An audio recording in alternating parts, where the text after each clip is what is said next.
Assalamualaikum warahmatullahi wabarakatuh.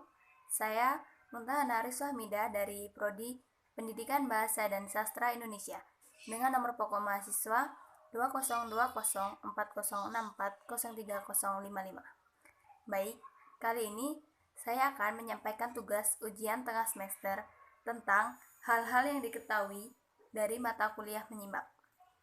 Menyimak adalah salah satu bentuk keterampilan berbahasa.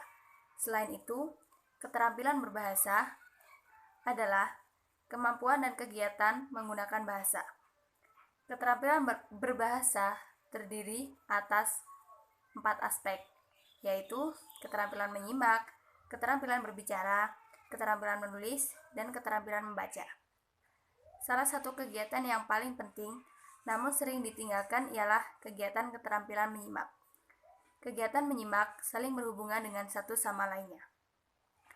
Menyimak adalah suatu proses yang mencakup kegiatan mendengar bunyi bahasa, mengidentifikasi, menginterpretasi, menilai, dan mereaksi atas makna yang terkandung di dalamnya. Menyimak dilakukan dengan serius apa yang diucapkan atau dibacakan oleh orang yang didengarnya. Karena dalam menyimak unsur kesengajaannya cukup besar dan ada usaha memahami apa yang disampaikan pembaca. Menyimak berhubungan dengan menyimak dan berbicara, menyimak dan membaca, berbicara dan membaca, serta ekspresi lisan dan ekspresi tulis. Fungsi menyimak. Beberapa fungsi dalam kegiatan menyimak diantaranya, yang pertama, membuat hubungan antar pribadi lebih efektif. Kedua, memperoleh informasi yang ada hubungan atau sangkut pautnya dengan pekerjaan dan profesi. Yang ketiga, dapat memberikan respon yang tepat. Dan keempat, mengumpulkan data agar dapat membantu keputusan-keputusan yang masuk akal. Tujuan menyimak. Tujuan menyimak secara umum yaitu sebagai berikut.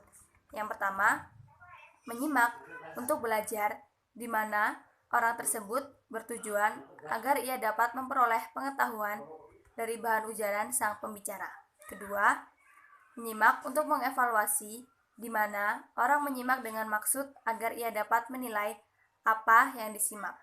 Ketiga, menyimak untuk mengapresiasi, di mana orang yang menyimak dapat menikmati serta menghargai apa yang disimaknya.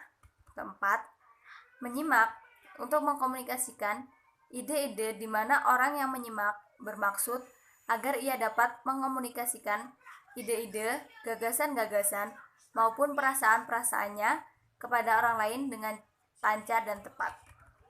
Dan yang terakhir, menyimak untuk meyakinkan, di mana orang yang menyimak untuk meyakinkan dirinya terhadap suatu masalah atau pendapat yang selama ini dia ragukan.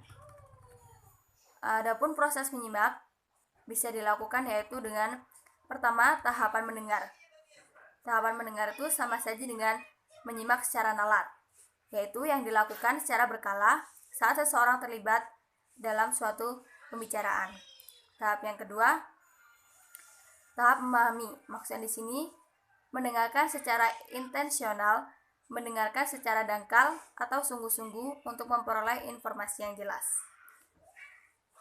Yang selanjutnya, tahap menginterpretasi, yaitu penyerapan absorpsi, menyimak sekali-kali, menyimak secara sebentar, di mana perhatian seseorang tidak terlalu fokus pada topik, dan menyimak asosiatif.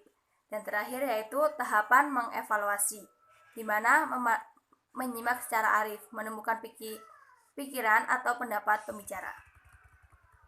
Faktor-faktor pengaruh menyimak yaitu faktor fisik, faktor psikologis, faktor pengalaman, dan faktor kebiasaan. Menyimak terdiri dari dua macam, yaitu menyimak ekstensif dan menyimak intensif. Menyimak ekstensif adalah mendengarkan sesuatu yang lebih umum atau bahasa yang biasa digunakan itu lebih umum. Menyimak intensif adalah menyimak yang lebih terkontrol, yang terdiri dari 1 atau 2 poin yang spesifik. Menyimak intensif bisa digunakan untuk bahasa sebagai bagian dari program pengajaran bahasa.